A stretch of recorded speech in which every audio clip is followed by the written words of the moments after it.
sa mga magnanakaw na politiko. Ikulong sila!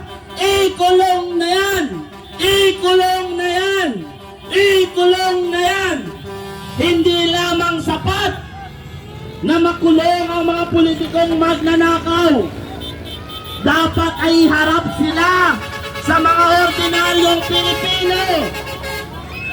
At dapat ay managot sila sa ordinaryong Pilipino na kanilang ninanakawan.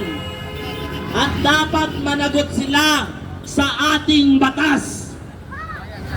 Sapagkat naniniwala tayo sa kasabihan na walang sino man ang pwedeng makawala sa batas natin.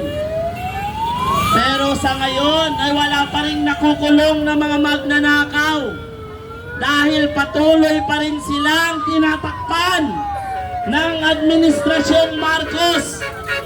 Dahil alam naman natin ang katotohanan ng Administrasyong Marcos ay ang punot dulo ng nakawang ito.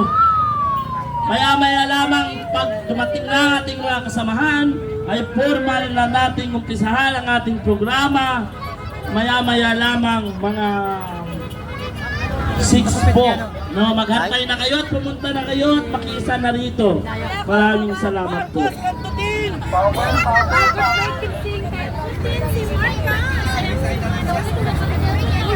Okay, sabay-sabay!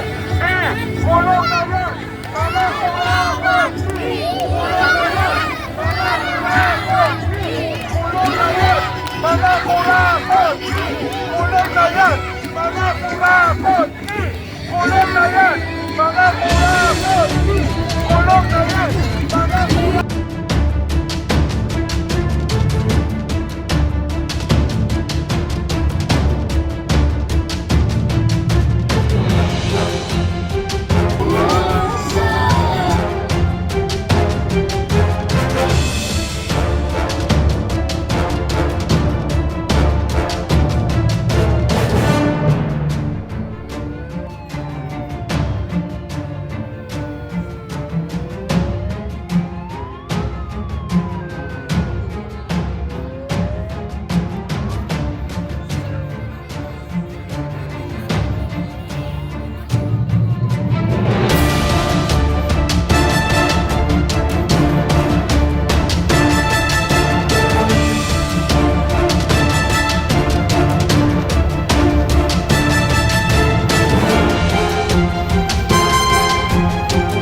galit at nag-uumapaw sa sama na ng loob ang mga Pilipino dahil sa korupsyon na inyong binaramdam sa amin. Tama po ba? Kaya dapat managot kung sino ang dapat managot. Ikulong na yan! Ikulong na yan! Mga kurakot! Ikulong na yan! Mga kurakot! Ikulong na yan! Mga kurakot! Ayan, yan po ang sigaw ng ating mga kababayan. Lahat po'y inaanyayahan na pumunta dito